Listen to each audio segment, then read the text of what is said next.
नमस्ते. रामकृष्ण हरी शेतकरी बांधवांनो, आपण आज संभाजीराव काकडे देशमुख जे की सोमेश्वर हायस्कूल आणि ज्युनियर कॉलेज वरती ऑफिस सुप्रिटेंडेंट ऑफिसर होते. त्यांच्या पण 25 एकर जमिनीला 25 ते 30 एकर जमीन ते आता सद्यस्थितीला करतात. आता हा 6.5 एकर केळीचा प्लॉट आहे त्यांचा. यासाठी आपण त्यांना amino fulvic seaweed humic organic carbon micronutrient आणि 1261 हे खत घरी कशी बनवायची हे शिकवलं आणि ती वापरण्याची पद्धत शिकवली. तुम्ही आज बघू शकता शेतकरी बांधवांनो, केळीची ग्रीनरी, केळीचा खूट जे त्यांची अपेक्षा आहे त्या पद्धतीने आता चालू आहे. म्हणजे बाजारातून आपण जी खतं आणतोय, बाजारातून जे आपण निविष्ठ आणतोय त्याचं कॉस्टिंग आणि त्याचं कॉस्टिंग न कुठंही बसता जे आज आपण काम करतोय त्या कॉस्टिंग नुसार कॉस्ट व्हॅल्युएशन फार कमीत कमी करून आपण आपल्या शेतकरी बांधवांना, महाराष्ट्रातल्या भारतातल्या शेतकऱ्यांना कसं जास्तीत जास्त ताकद मिळेल. ताकद कधी मिळणार आहे? पैसा कमवणं म्हणजे कमवणं नाहीये बांधवांनो, पैसा वाचवणं म्हणजे कमवणं आहे. आणि मी फक्त तुमचा पैसा वाचवण्यासाठी कार्यरत आहे. 24 आवर्स 24 तास तुमच्यासाठी काम करतोय.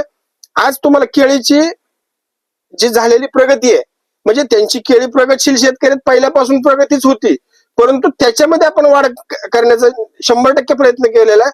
तर आपण काकडे सरांच्या इथं आलोय. काकडे सर, आपण जी काही खतं सोडली त्याच्याबद्दल तुमचं वैयक्तिक मत काय, की तुम्हाला त्यातनं काय रिझल्ट भेटला?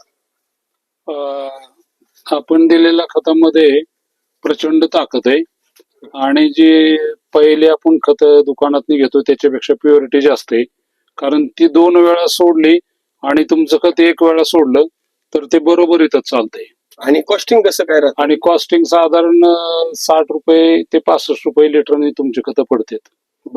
माझ्या माहितीप्रमाणे दुकानात त्याची 800-1000 रुपये लिटरची किंमत असेल. 100%. तर शेतकरी बंधूंनो, काकडे सरांनी आपलं मत सांगितलं. तुम्ही आपल्याला जो केळीमध्ये लागतो तो केळीचा बुंदा बघा,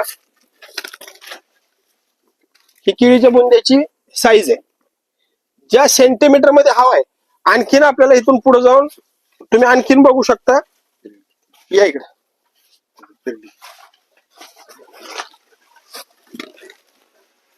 केळीचा जसा बुंदा आपल्याला पाहिजे त्या पद्धतीनं केळीचा बुंदा तयार झालेला आहे. आणखी ह्याच्यावरती इम्प्रुव्हमेंट करत आपण ह्या गाडावरती असं काम करणार आहे की 60 ते 65 किलो पर्यंत आमच्या इथंच कोणत्या गाव सर? जेऊर माडकीमध्ये एका शेतकऱ्यांनी 60-65 किलोच्या गाडापर्यंत गेलेले आहेत. आणि आपण सुद्धा कमी खर्चामध्ये तिथपर्यंत पोहोचायसाठी प्रयत्न करणार आहे. कारण काकडे सरांचे पैसे वाढवणं आणि उत्पन्नामध्ये वाढ करणं आणि खर्चामध्ये कमी करणं हे एक एक्सपेरिमेंट असं असणार आहे की संबंध महाराष्ट्रातल्या शेतकऱ्यांसाठी वरदान ठरणार आहे. तर बंधूंनो, आपण जी काही खताची निविष्ठा बनवतोय हे 100% प्युअर आहे, चांगल्या क्वालिटीचं आहे, त्याच्याबद्दल वादच नाही. आज आपण शेतकरी म्हणून काकडे सरांनी आपलं मनोगत हे सांगितलं. आता आपण त्यांची केळीची बाग घेतली, आपण त्यांचा ऊस ही तुम्हाला दाखवणार आहे.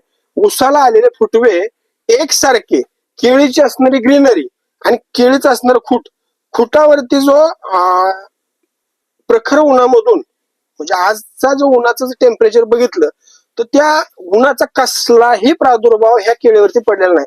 ह्याला कारण मी दिलेलं खत आहे असं माझं मत नाहीये, परंतु अमिनो ऍसिड मध्ये किंवा फुलविक मध्ये, ह्युमिक मध्ये, ऑर्गॅनिक कार्बन मध्ये, सीविड मध्ये जो ट्रेस एलिमेंट आहे, म्हणजे ट्रेस मध्ये ती बागाला येऊनच देत नाही. आज आपण काम कशावर केलंय? फक्त बागेच्या मुळावरती काम केलंय. बुंदा वाढवण्यासाठी आपण 1261 दिलेलंच आहे. 1261 बाजारात घ्यायला गेला तर सर 300 ते 400 रुपये किलो चांगल्या कंपनीचं आहे. आज सरांना बसलेलं 1261 65 रुपये लिटरनं बसलंय. तर 1261 बनवण्यासाठी जे आपल्याला फॉस्फरिक ऍसिड लागतंय, बंधूंनो, फॉस्फरिक ऍसिड घेत असताना चांगल्या क्वालिटीचं घ्या. माझी तळमळ हारमळ मी काही विक्रेता यातला भाग नाही, पण संबंध महाराष्ट्राला मी पुरवू शकत नाही. आज 2 कोटी शेतकरी आहेत, तर 2 कोटी शेतकऱ्यांना मी खतही देऊ शकत नाही.